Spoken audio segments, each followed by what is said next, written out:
Manoj Badshah.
Manoj Badshah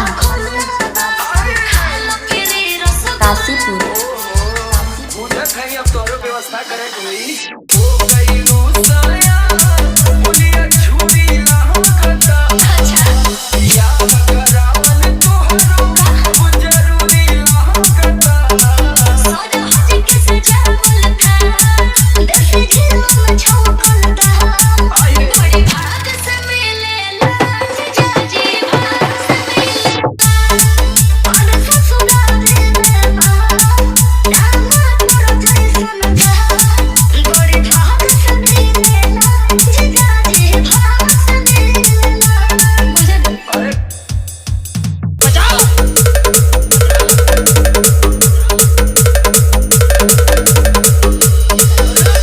Manoj Badshah Kashipur.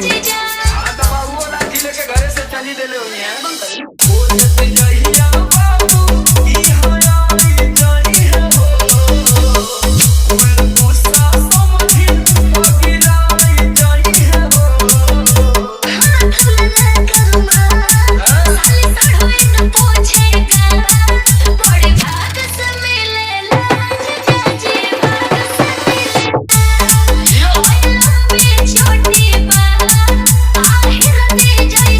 Manoj Badshah Kashipur.